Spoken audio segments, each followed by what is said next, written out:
Don't forget to like and share this broadcast with your friends and family on Facebook Live as well as on YouTube.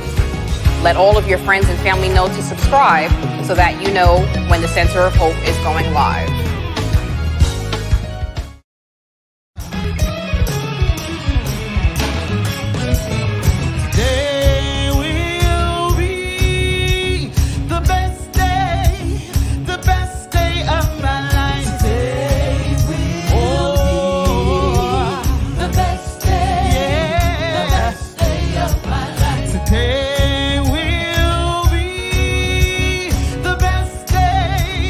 The best day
Yes, God.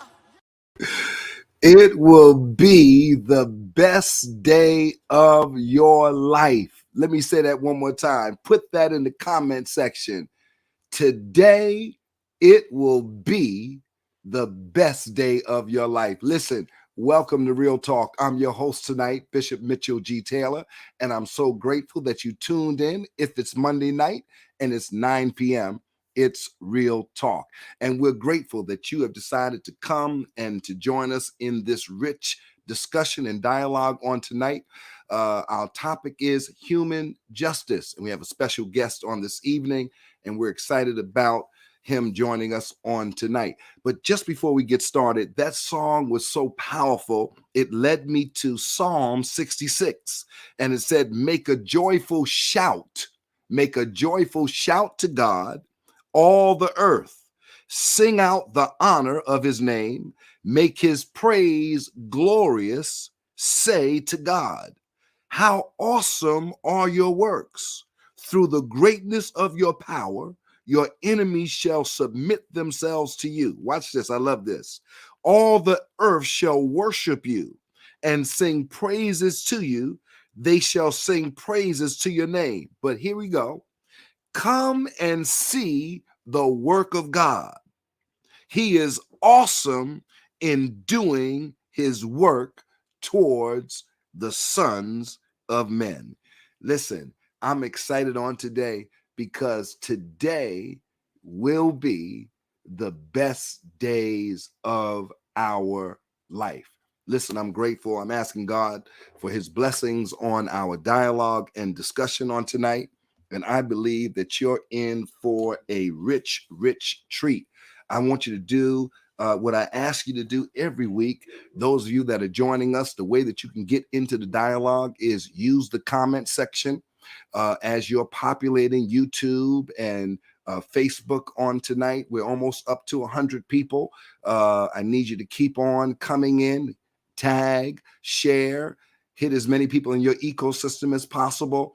Between the two platforms so we can get as many people in on this dialogue. And don't forget, if you have questions, if you have statements that you want to make, you want to be a part of this, use the comment section so we can bring you into the discussion. It won't be a monologue, it'll be a dialogue, a two-way discussion between the real talkers and our guest on tonight.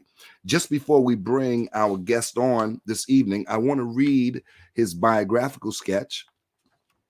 Our guest tonight is Kay Bain, who is the executive director of the Community Capacity Development, emerging as one of the world's leading experts in the field of community-led public safety.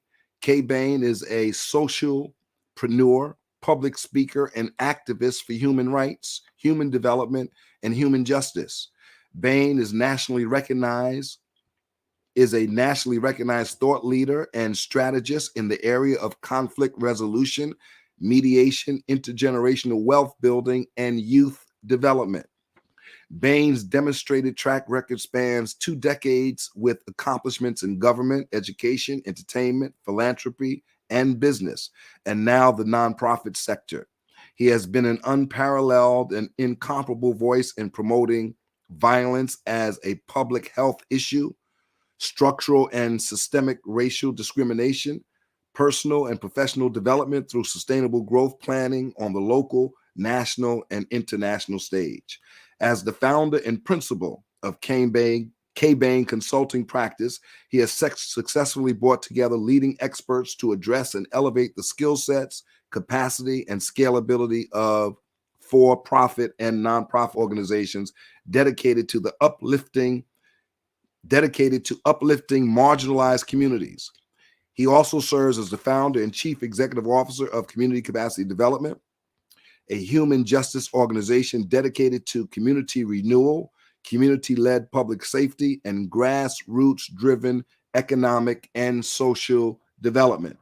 As director of legislative and budgetary affairs in the New York City Council, Bain was instrumental in drafting and the implementation of groundbreaking statutes and policies that have transformed community policing citywide, namely the Community Safety Act, CSA, a landmark legislative package aimed at ending discriminatory policing, effectively bringing accountability to the NYPD, and introducing a process to facilitate community police relations and establish safer streets in New York City.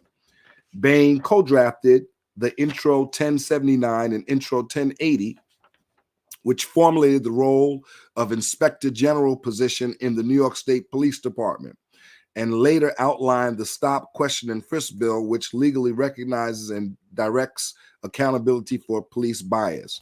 One of the visionaries and co-architects of the Crisis Management System, CMS, Bain has developed a network of credible messengers employed by the City of New York to utilize this public health approach for community-led public safety. He has helped operationalize the expansion of the original 6 sites to the present 27 sites, and worked with the City Council and Mayor's Office of Criminal Justice to increase funding from $4.8 million to over $80 million in 2021. And so tonight it is my privilege and my honor to introduce to some and present to others our special guest tonight as we chop it up around the subject of human justice. Help me welcome to the platform everybody, all the real talkers. Help me welcome tonight K. Bain. Peace, peace. Brother K. What's going on, good Bishop? How are you this evening? Man, listen, it is an honor and a privilege to have you on tonight. It took me a minute to get through your extensive bio, and but it was worth reading and sharing with the real talkers on tonight so they can understand the spectrum and the scope and the body of your work, and that you didn't just show up 2 weeks ago or 2 months ago or 2 years ago, but this body of work that you have been depositing in the city and in the state and around the country is a culmination of 2 decades of life experience and expertise and execution that is now finally getting the recognition and the application in our cities that it so deserves. So I'm grateful to have you on our show tonight to talk about human justice from, maybe a different perspective. I think that most people, when they think about human justice, they think about it from the perspective of criminal justice. And from hanging out with you and listening to a lot of your conversation and being in dialogue with you, I'm learning that really the turning point for us, for Black and brown communities and urban tracts, is not about criminal justice, because you can't begin with criminal and get justice. And I learned that from you. And so, being able to reshape that and talk about it and think about it from a human justice standpoint, then you can begin to talk and shape the conversation. And a lot of people don't understand that. And so tonight, our conversation will center around human justice and the body of work it represents, the extensive experience that you have in the justice system or the lack of justice in that system, and how you have been a part of trying to put the word justice back into the system, or maybe into a system where it never existed. And a few things that I thought might guide the conversation. We don't have to hit them all. My suspicion is that once we start talking, and the real talkers start chiming in, it's going to be crazy on tonight. But, what is criminal justice? What is human justice? Where has the terms intersected, or do they? And your pathology about human justice, and, and the whole establishment and evolution of CCD, and what that meant in its genesis and what it means now as it has created an exodus and an impact in communities all around the city. And so I'm excited tonight. And so, my brother, I introduced you tonight to the real talkers on this evening. No, first and foremost, good Bishop, thank you for having me on Real Talk.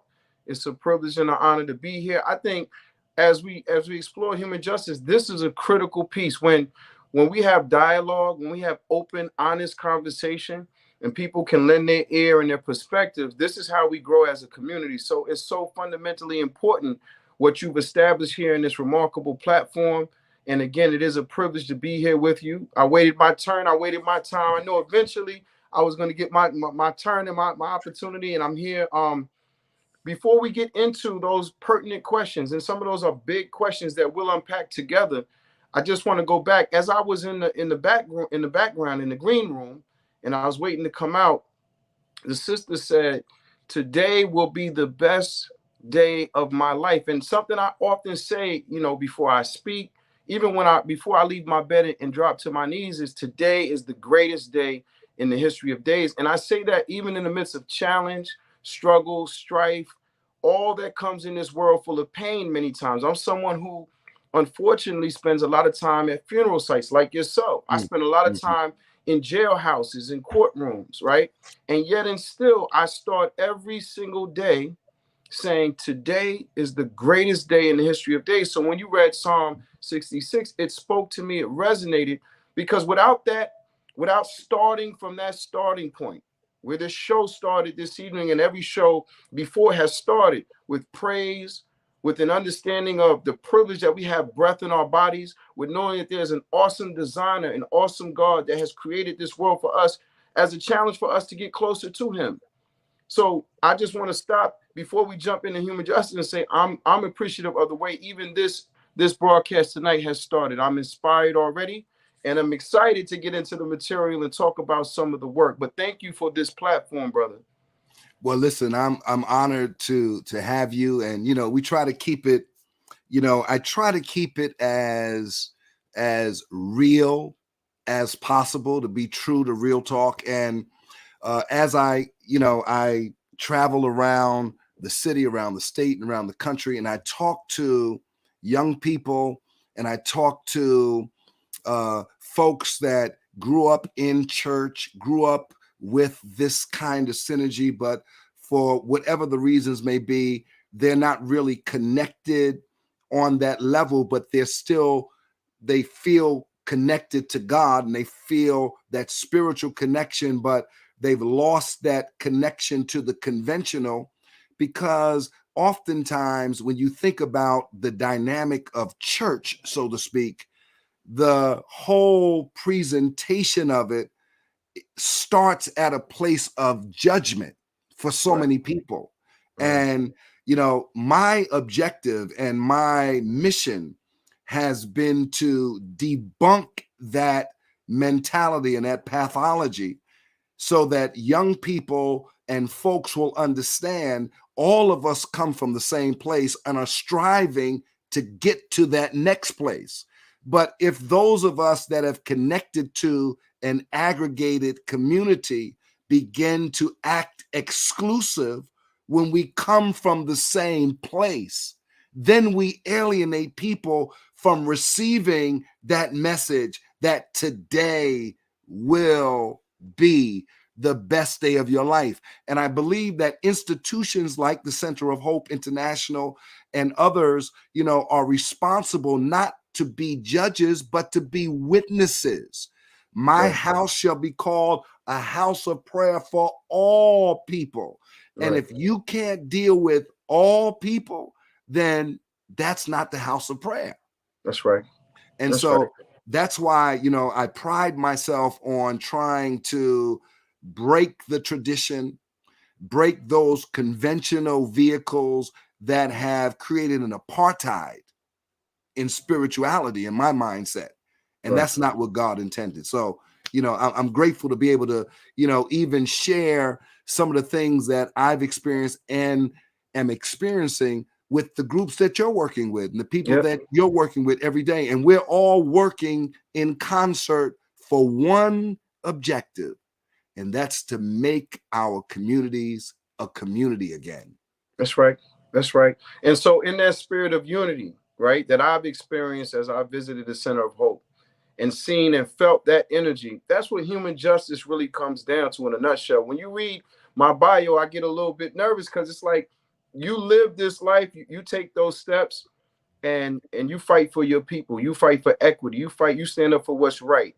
And then somewhere along the line, someone kind of jots down some of the accomplishments along the way. But many of us are just laser focused on doing what's right, on making sure that those most vulnerable, those most marginalized are heard.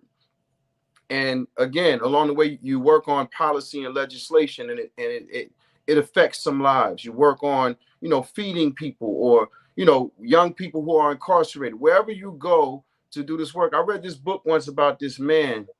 I can't remember his name right now, but this brother, he was going to places where people were really downtrodden. He went one time, there was a prostitute there and people were mocking her. And I think his name was Jesus. And it was the Bible and Jesus. And he was going to the places where people were most destitute and just doing the right thing. And so from that, I took an example that, wherever people are most vulnerable, most marginalized, we have an obligation to be active, to be seen, to be loud, to be heard. And human justice is built on knowing that our humanity comes first. So when you talk about the unity and not ostracizing or judging people, but bringing them in so they can receive blessings, well, that's the same spirit when like you said, we start at human instead of criminal. Who are these criminals? They are people who have made mistakes, or people who have been in structures where they didn't see opportunity and they were trying to survive. Now, I'm not justifying behaviors that are illegal or illegitimate. I'm saying, though, we have to have personal responsibility and shared accountability, because there are some structures in place that make it so that we don't seem to have the same opportunities. When we talk about the wealth gap in this country in Black and brown communities, I read a study in 2016. It was about $17,000 annual liquid wealth in Black families. It's about 172,000 average wealth in mainstream America or white society. That's not accidental. Wow. or coincidental. Right? There's something in this country called the meritocracy myth. And so we believe if we work hard, we study, we go to school, we work hard, we'll end up. But there are certain oppressive structures in place that don't level the playing field for us. And we have to be honest about that. And we got to treat people with equity. One thing I want to say is there's a difference between equality and equity. And I think that gets overlooked a lot. Well, human justice doesn't overlook that. Human justice takes into account the context that has created some of the root causes responsible for the realities we face today. Now, you said so much so quickly. I got to rewind the tape and bring you back to a couple of parts so you can help the Real Talkers understand. Talk about community from a personal responsibility and a shared responsibility. Then I'm going to fast forward a little bit more and stop you again and ask you to explain something else. But let's start there. So I read it talking about personal responsibility and shared accountability. I read a definition that said structural racism is the normalization and legitimization of a wide array of dynamics: historical, cultural, institutional, and interpersonal, that routinely advantage whites while producing cumulative and chronic adverse outcomes for people of color. This was Dr. Rose from Brown University who wrote that definition. So when we look at the fact that there are these spaces in which, and they intersect and they compound, that create inequity, they create the oppression. When we look at it from that structural or systemic standpoint, that is where the shared accountability lies. So it was Malcolm X who once said, if you stick a knife in my back 9 inches and pull it out 6, should I say thank you? Meaning that the playing field is not equal. We talk about things in society as if all things were equal. And that's unfair, unrealistic, and just not true. So there has to be a shared accountability for how we got here. Do you think that these children who are shooting and killing themselves left and right in every borough of New York City are waking up in the morning and saying, today's a good day for me to die? Or I just want to hurt somebody when I wake up? No, there's a structural inequity. There is racism, there's white supremacy, there's systems that have disemboweled and disenfranchised us that are at play.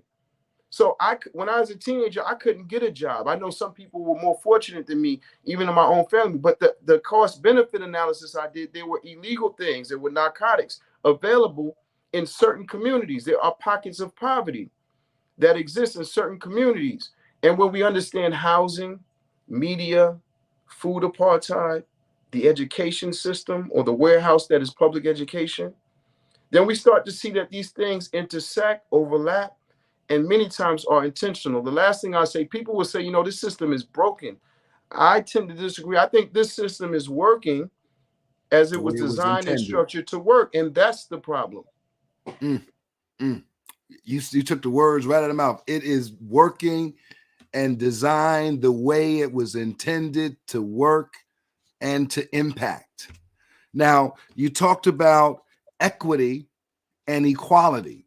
Right. Now, you know, we understand the shared and personal responsibility, right? Now let's talk about the difference between equity and equality. And then here's the other thing, which is so powerful that we can't skate over this, because you just layered years and years, maybe 300 years of bondage for the black man, and another 120 years of James Crow, and presently his cousin, Jim Crow Esquire, you know. Yeah. So, but I mean, it almost feels like, before you go into the equity and equality, how are we going to peel back all these layers when it was designed to promote one while at the same time demoting the other? How are we going to back that up? Well, you touched on that in your intro when you said that everyone has a part to play in our awakening. Everyone is significant and has a role. Faith-based leaders are definitely significant and have a role. Spirituality has a major part to play in what you just asked, and how we move from being asleep, dead, to awake, active, and moving in that direction. So something has happened with our spirituality. What I like about you, Bishop Taylor, is you never come off judgmental to me. You never came off as someone on a team and made me or any of my comrades in the street, when you see us out there in the corners, because you out there too, we never got the feeling or the energy like he's on a different side or team than me. We always felt at one with you. And that's missing. The fact, and you said it earlier, in terms of our unity, we have to see what we have in common, which keeps us together more than what divides us. And that means I could subscribe to a different word or term for God. This is the month of Ramadan. So if I say Allah, your ears don't close. If I say, you know, call God in any manner or form, the fact that I'm a man seeking for spirituality, that to you is not a divide. But for too many of us, as you said earlier, it is a divide. And what's missing, people will call it quantum physics, epigenetics, right? Biology of belief. But basically, the fact that we have the power of God inside of us, I truly know and believe and live that. And that our thoughts produce things, because we are, it says, the children of God. You are God yourself in the image of God. What does that mean? That's unlimited power. We come from a source. There is a designer, and we are part of that design. So however you articulate that, we have to get back to that mentality. So in the human justice work that I do, there's something called content management, which makes people think about what they think. You have 70,000 thoughts in the course of one day. If you intentionally took 1% of those thoughts and made sure you had 700 positive, legacy building, focused thoughts, do you know what that would do to you as a human being? So we focus on spirituality, but from the position of what's going on with our psychology. Another layer of this, historically, we were taught as people of color to have a certain type of relationship with money, with finances. And that poverty, scarcity, lack mentality cannot exist in 2022 if we are going to see the change that you asked about. If we're going to move from this position of subservience, then we have to change the way that we even view, articulate, and approach economy. The black dollar stays in our community 6 hours or less. That's a sin. That has to be a sin. That's a tragedy. It is. Right? So the work that we do, I think it comes in multiple levels and layers. I think we have to talk about goal setting and imagination, right? We said spirituality, but also what are our goals? I remember being 15 years old, looking at 15 years in prison in front of a judge. I had no vision of my life 10 years because in my home, they didn't say in 10 years from now, I would be anywhere except prison or dead. And that's not me. I'm not special. I'm not unique in that form. We don't seem to think and see ourselves many times in our community. So 10 years out, what is your goal? What is your plan? How will you get there? 3 years from now, What indicators do you need to take and put in position? What benchmarks so that you can reach that 3-year goal? 1 year from now, let's look at 90 days and let's set some short-term and long-term goals. Let's see, our imaginations in our community has been literally and figuratively beaten out of us historically. So because that has happened, that's where we see the gap right now. But once we address some of these issues, right? Once we start getting our people to think about, I see myself in 10 years. You know, I do some executive coaching for some pretty wealthy individuals and organizations, and they have difficulty. They have trouble looking at their business plan 10 years out. So imagine John Doe, Johnny come lately, guy on the block, sits on the block, who's just day to day in survival mode mentality. We're not thinking about 10 years from now. We're thinking about 10 seconds and 10 minutes. So these are some of the things that we address in our human justice work. Well, that's powerful. You know, one of the things that we started at the Center of Hope, we started back in October of 2021 to prepare for 2022, recognizing that from 22 to 2030, there would be 8 years. 8 is the number of new beginnings. And at the beginning of 2022, we were at, our theme was for this year is the beginning of new beginnings. So we're at the beginning of what we're calling the Great 8. And what was interesting to me is that I have the entire ministry. And when I say ministry, I mean those that are, you know, formally apart, informally apart, you, my brother, all family, my family of people that are apart. You know, I'm trying to get us collectively to look at the next 8 years and dismiss annual sentimental illusions where we come out of the old year looking at the new year, projecting things that we're going to lose the first 60 days of that new year. So now I'm saying, look, take the next 8 years, break them up into 4 quarters, put indicators every 2 years, as you just said, to determine the level of progress that you made, so that every year we're not looking and say, okay, I'm going to the gym. Okay, I'm going to save this. Okay, I'm using basic things, but you get my point. I get it. I get it. And it's interesting to me because people are saying, wow, because in 8 years, I'll be this age. In 4 years, I'll be this age. When you start breaking life up in time capsules, like you talked about 15 years of age, both of us were probably standing in similar situations, but in different courtrooms. Look at 15 years, and then 15 years from that, right? That's 30. Add another body of work, 20. That's 50. Right. That's almost you, right? And I mean, then add another 10 years of that. That's almost me, you know. Right. So, and then if my dad was 80 and I'm 59 and a half, then, you know, we could almost assume that, you know, we got another 20 or 30 years. I mean, we can be cute and say, yeah, I'm going to live another 60 years. Okay, whatever.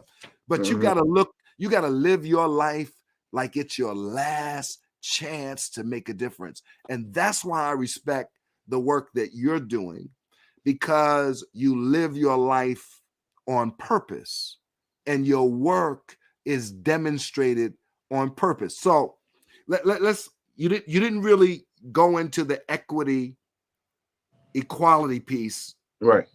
I want you to go into that a little bit. Yep. And then I want to go into the content management piece. But I think that criminal justice, human justice, and how the terms intersect and what your pathology behind that was when you came up with this concept. Because, you know, we weren't hearing about this in New York. We were hearing about this in Chicago and some of in LA, some, but never on the East Coast the way it has been presented, at least to me and to, I feel, the public, coming from you. So, I mean, This is, to me, historic in terms of this kind of movement being introduced. So jump right in. Equity, equality, two different things. Equity is what we seek, is what we're after. Equality, everyone gets $2. So everyone standing in line, 20 people get right. It doesn't take into account the context.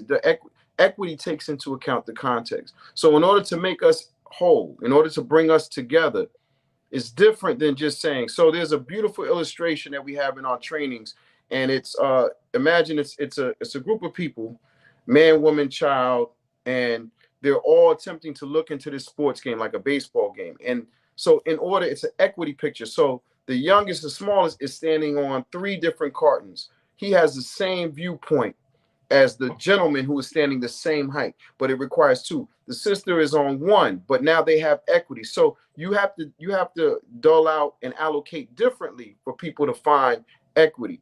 Equality just means everybody can get an application to go to school at Harvard. But if my mentality, if I've been so abused and oppressed, I don't see that application. It's not speaking to me. Did you really provide me the opportunity? Hence Malcolm's analogy of the knife in your back, 9 inches taking out 3, right? That's speaking to the difference. Another analogy brother Malcolm gave was, if we start a race and you sound the alarm and say go, and we all start running, but I have a chain and a ball on my leg. And before you shoot the gun, you allow the other runner to begin running for 200 or 400 years for that matter. Right? That's not equity. So equity is about understanding the context and providing people. The fact that women in this country, especially women of color, get paid significantly less than other people, that's not equity. So even in that, Black families, for example, even when they graduate college, make less money and sustain less wealth than white families who never graduate high school. That's a matter of equity, and it has to be addressed as such. But to talk about criminal justice versus human justice and the difference between the two, I think that punitive, that old school regime, that when we talk about bad people, right, is a part of that criminal justice approach. We spend $87 billion a year incarcerating people in criminal justice, $262 billion when you include court costs, judges, and lawyers. We incarcerate 2.5 million people a year. 11.4 million people go in and out of county jails every year. I can keep going. They say men lie, women lie, numbers don't. It hasn't worked. Criminal justice has not worked. Now let's talk about human justice. Let's talk about seeing the humanity in people who are struggling and suffering. It was once upon a time in this country when an individual had an issue with addiction, chemical dependency, or substance misuse, and we incarcerated them. Still to this day, 90% of the persons that are incarcerated are because they're struggling. Other countries don't do that. Other countries don't say, you know, you're struggling, you're trying to survive, you're using this chemical incorrectly, it's hurting you, let's put you in a cage. That's criminal justice. Human justice would be, let's go to the root of the problem and figure out what's caused. So stress kills more people than gun violence, but we don't talk about that. We don't talk about the stress that we live in, the poverty that we live in, the effects of that, right? We only focus on the symptoms, and that is the major difference between criminal justice and human justice. One treats symptoms, the other addresses the root causes of the dysfunction. And you know, what came to my mind when you said what you just said is, why would they create a system of care and rehabilitation when they created the system to destroy that population from the beginning? So the reason why, in my humble opinion, you can correct me and expand the dialogue on this, the reason why other countries approach it from a different perspective is because other countries weren't as diabolical and nefarious as our country was, I'm sorry to say this, in pumping heroin into Black communities in the early 60s and creating a whole population caste that will be suffering from that injection and infusion even today. And even those that were hooked and came off and whatnot, still it diminished their ability to earn. It kept them at a level that they would never be able to rise above, even if they were able to escape the trappings of that addiction. So, you know, what? Why are there no mental health facilities? Why are there no sensitivity for addicts, and addicts are people that are chemically dependent, are dependent for many reasons. Okay, you know, they have some people have a born imbalance, you know. And anyway, I don't want to. I want this is your dialogue tonight. I just wanted to kind of throw that in. See, the nature of dialogue is as interactive as you set this up, brother. And so we teach, we learn from each other all the time. So I'm with you. What came to mind to me was prison is the only business I know of that can fail miserably annually and be expanded at disproportionate rates. What am I saying? So every year in prison, a third of the people go back. If you had an automobile manufacturer, if Tesla said, every year I'm going to produce vehicles, but a third of them will go back and fail, and they'll be back on the factory line, right? They won't function. That any business would be out of business. If you said in 3 years, 60% of your product that you worked on has totally failed and come right back, any other industry on the planet Earth with those type of rate of success would be done. But prison, you can have recidivism rates every year of 30%, 60% after 3 years, and you build more prisons as a solution. So this is a system that works for some, but not for many and not for us. And that is the bottom line. What I think is really important here, though, Bishop, is, very simply, putting humanity back in our approach to each other. And it sounds cliche and it sounds kumbaya and nicey nice. But honestly, when you treat and meet people with respect, I've been in Queensbridge for about 6-7 years doing work alongside you and others in the community. And I did my best and do my best to move with respect. When I see leaders like yourself, people who've been there for 30, 40 years, icons, landmarks in the community. I'm talking from the faith-based leaders like yourself to, the tenant association president, to the gangsters in the street. I treat all people like people because that's what human justice dictates. So when I met Lakey or Hamo or the brothers who's down the block and got into conversations and built the bond and brotherhood, it wasn't because I was from Queensbridge. I was an outsider. But I think human justice means that we have to meet people where they're at.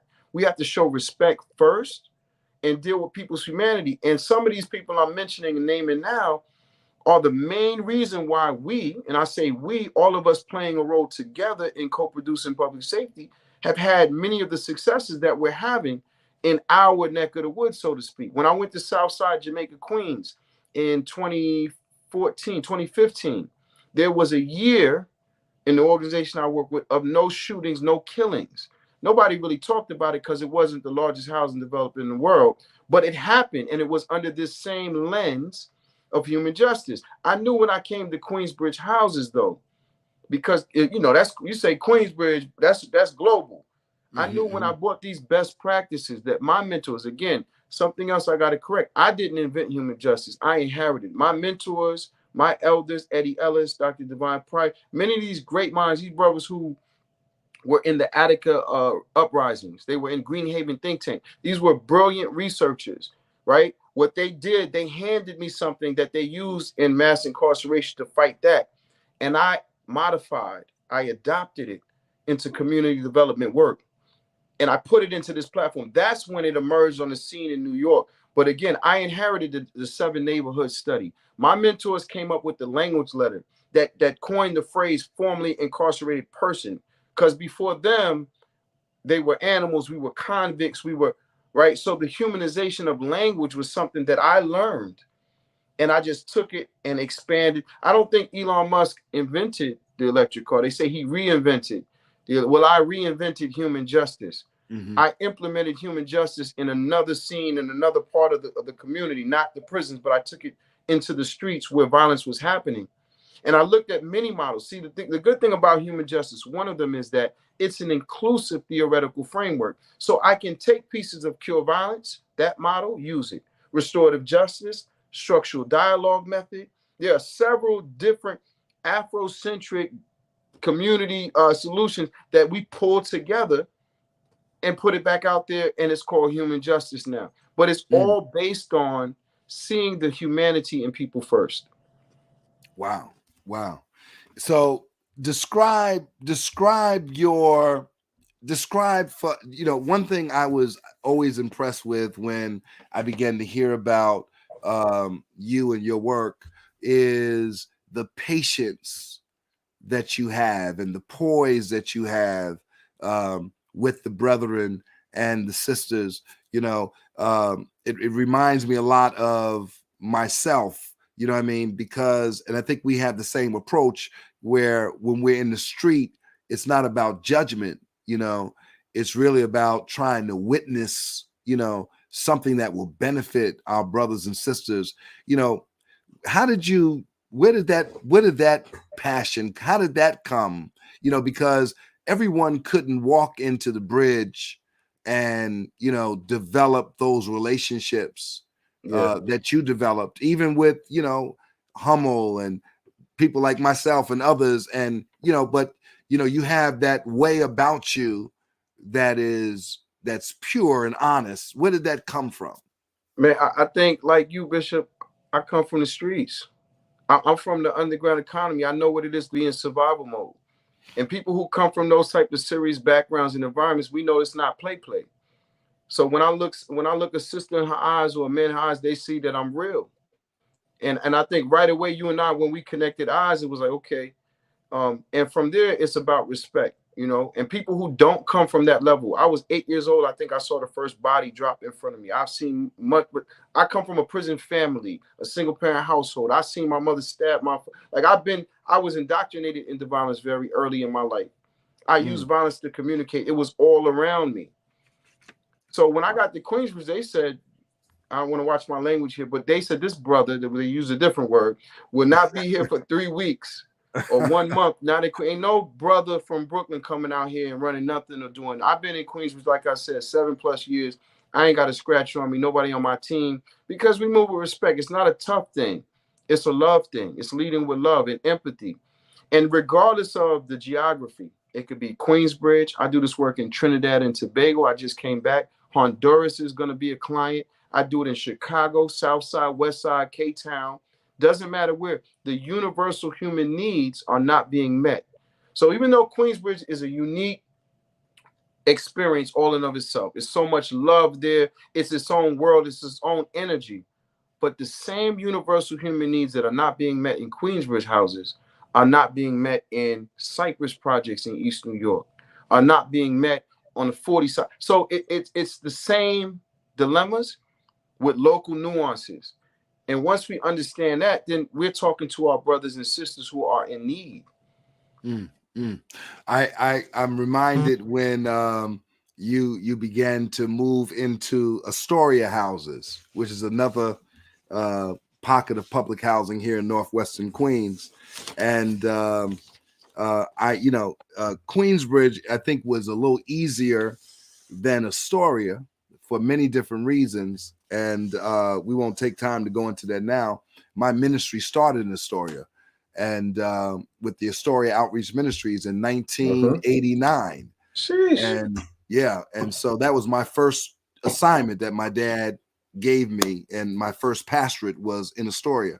And so I know the people in Astoria. And then coming from Queensbridge and sending me to Astoria, I'm like, what kind of dynamic is that?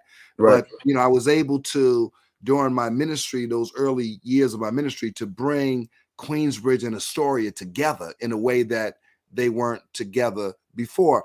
And when I noticed that when you were moving into Astoria houses, and there was a lot of resistance.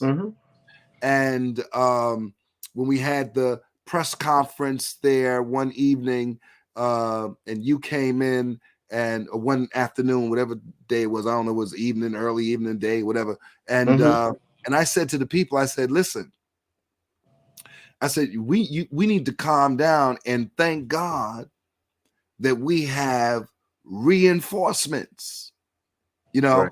And my job and my objective was to use my influence to let them know, to let the people that we serve, let them know that we're together. Yeah.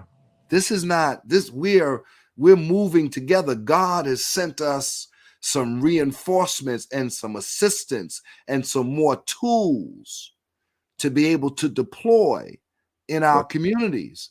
And, you know, I mean, listen, our young people, I love the fact that your organization has that kind of swag that Thank you. attracts the young people. No, it's all about engagement. And I'll say this. So we've been working in specific in Astoria probably about a year after we got into Queens. What we quickly noticed, right? One of the models we use says violence operates like a communicable disease. It moves and spreads. But if anyone is really invested in stopping violence in Queensbridge houses, then they would have had to, as I do, have a relationship or relationships in Woodside, Astoria, and Ravenswood. Because the violence in Queensbridge doesn't always germinate from Queensbridge. And it definitely doesn't always stay in Queensbridge. So we were feeding people in Astoria on weekends quietly. We were interrupting conflicts from people in Woodside that were going to Astoria. We have been involved. And I'm saying that because it's just the way that it works. This is not my 14th rodeo. There's a reason why the President of the United States came to visit us and see our operation and learn about our model, because we do this in Baltimore, Maryland, and all in Dade County, Miami. So it's the same thing. When I'm in that housing development, I have to know who's working in other, right? Because violence doesn't stay still. What happens is in our community, they get a sense that there's all this money that must be coming because people are here to help and support. And so that's what gets people riled up and say, well, with all this money, not knowing that even though for 6 years, 7 years, we've been doing this work in Astoria, we never got a penny for it. And even after the press conference comes and the politicians make statements, the community assumes, oh, they're fully funded. To date, I can tell you we've done probably 50 or so shooting responses, and never have we received to this day $1, 1 cent to do any work in Astoria. But we hired 1 or 2 young brothers from Astoria that are involved in the streets to keep them off the streets. We did that on our own. When we renovated in Queensbridge, we didn't have government money. You and I both know those allocations sometimes take 9 months, a year, or don't come. Right. What we did is we pooled our resources. But there's a misconception, because we talked about in the intro, we raised $100 million to do this work across the city. Right? People hear those numbers and go, these guys are rolling in money. Where's mine? You know, I wish that sometimes some of these people would know the truth about how we are so grassroots and pull our resources. When we did the work with you, we put together our pennies. We raised $625 together, and we opened bank accounts for young people. Right? That was you, our team members pitching in and pooling our resources. No government, nobody came to do that. We did that together. You said, I got this. I said, I got that. Your team donated, my team donated, and we opened, 55, 60 bank accounts, right, at the credit union. Mm-hmm. And that's how this work happens. Now, eventually, politicians come, the media may come, but in the meantime, we have literally been serving these people. I can tell you about funerals that you and I have raised money in a hat outside in the cold to bury people, but nobody sees that. That's right. They see a politician and say that this must be the payoff. Yep. They don't listen. Listen, I mean, I know you can tell the story, but I mean, there's no story like a Black man's story running a nonprofit in New York City. That's okay. Fact. How about that? How about that? It's not many of us that are running nonprofits that are basically Black and brown from bottom to top, you know, and mixed in with some of our Caucasian brothers and sisters, because we're a community of people. We understand that. But when you are a Black CEO, I don't care if President Biden comes see you, I don't care if President Obama comes see you, I don't care what president comes see you. When they go home, you still a Black CEO. And can I ask you something, Bishop? Can I ask you a question? Yeah. Why is it that level of scrutiny? Because I don't mind it. I'm transparent. I can show you I can show you what I got, what I didn't. Right. Me too. But why is it that others don't get that same level? Why is it that other people can come into our community, Astoria specific, and set up and do things and not be questioned? There's no pushback. But when we come in to our own communities, the thing is, I am unfortunately used to this. I'm accustomed to it. Because the biggest block to Black progress is Black people. Unfortunately. And it's not maliciously done by them. It's because of diabolical dialogue by people that are infinitely ignorant.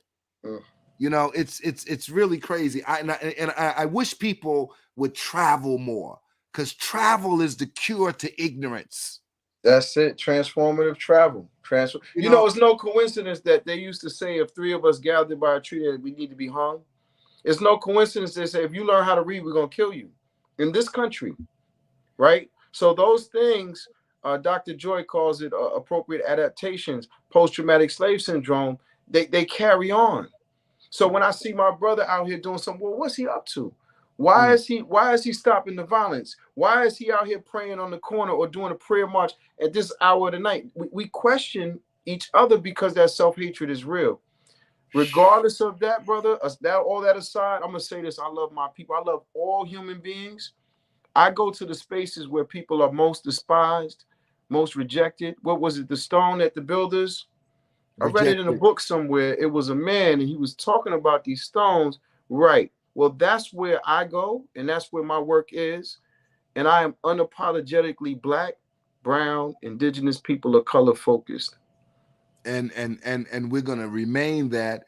And I think that we have a responsibility. It's 10:01. We have a responsibility to keep beating the drum, educating our people. And then I'm gonna tell you something else that's just as important as the work that we do, is modeling the cohesive collaboration between brothers like ourselves that realize the magnanimous problems that we have in this city cannot be solved in a minute. It has to be solved over time in a collaborative setting of thinkers, thought leaders, and people that are not, afraid to just humble themselves and say, there's something to be said about that scripture that says, if my people, which are called by my name, would humble themselves and pray. See, we can't make requests because we request things from a place of entitlement. You know what I mean? There has to be, one of the things that I believe that, Urban Upbound is resting on today, it's resting on the organization of humility. When we started organizing 19 years ago, organizing all the social networks that exist in public housing neighborhoods, your resident leaders, your religious leaders, your business leaders, your elected officials, blah, blah, blah, blah, organizing to break cycles of poverty in public housing neighborhoods. In order to be successful in that, I couldn't run around here acting like the big me and a little you. And no. I had to humble myself. Although I consider myself a pretty humble person already, but I had to condescend and to esteem others so that we could collaboratively build together. And I think that we're missing that amongst, our brothers, because we're all, people are always looking at, well, like you just said, what is he getting or what is she getting? And, don't get in front of the camera. Don't be in front of a camera. And this individual, you might get ran over, but it's not about that. And we only have a short window to do this work and to be effective. That's right. That's right. Wow. Well said. Well, listen, man, we've come to the end of this conversation narrative, but what is it that you would say on tonight as a recap to the real talkers on tonight as it relates to criminal justice, human justice, the intersection of the two, the redefining of that name? I know you hate that name, criminal justice. What is it that you would say to the real talkers today? Probably when this is all finished, a few thousand people would have watched this in the re-airing of this program. And what would you offer tonight to the real talkers that they can take away tonight? Action points.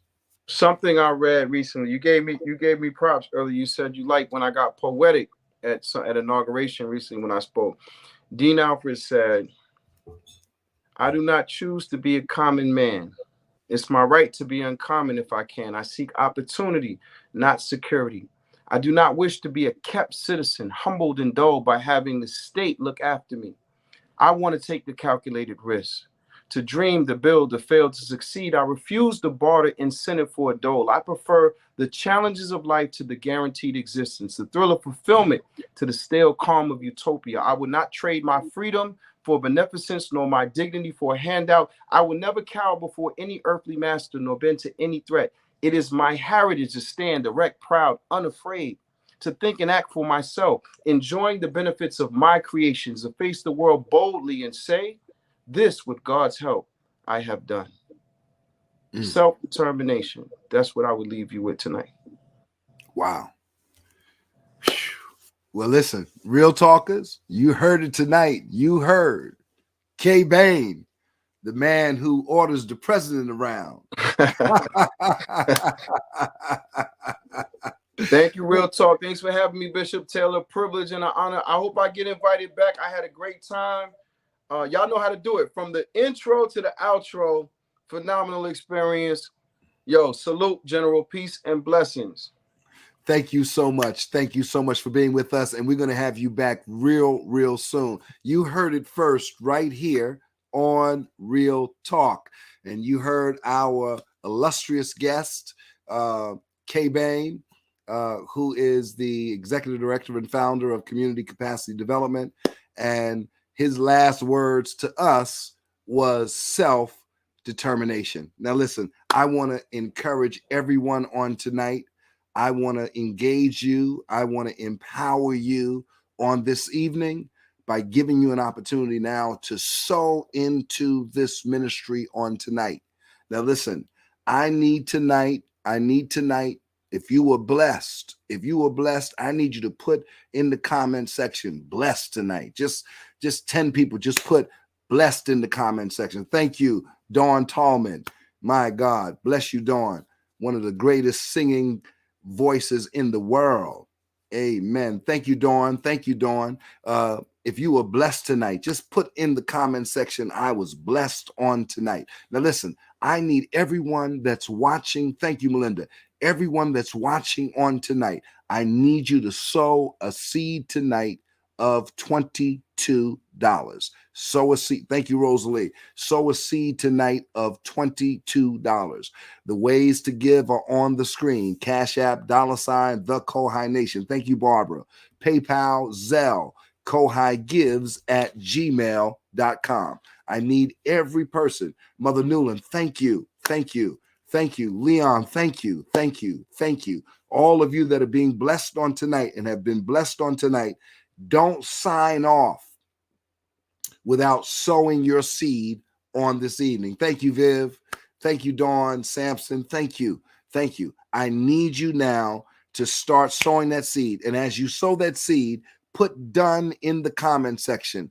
Thank you so much. Thank you. And as you put done in the comment section, my God, we're going to thank you, Juan. Bless you on tonight. Just put done in the comment section as you sow your seed on this evening. The seed offering tonight is 22 on tonight. I'm waiting for 40 of you tonight to sow that $22 seed and be a blessing on tonight. Thank you, Wilhelmina, for your seed of 22 on tonight. The ways to give are on the bottom of the screen. Listen, you can't get this kind of programming just anywhere. You know, we take the time to make sure that we bring you the best and the brightest to be able to build your repertoire of information that will lead you to a place of prosperity, both naturally and spiritually. So the ways to give are on the screen on tonight. I need everyone to sow that seed on tonight of 22. Thanks, Viv, for your seed of 22 on tonight.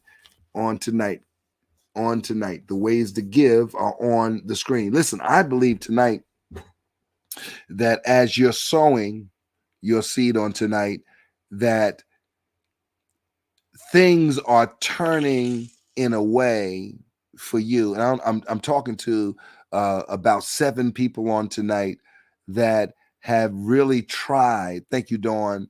Have really tried to understand the challenge that you've been facing the last 6 weeks. That's what I hear in the realm of the spirit. But I hear God saying that today, Monday,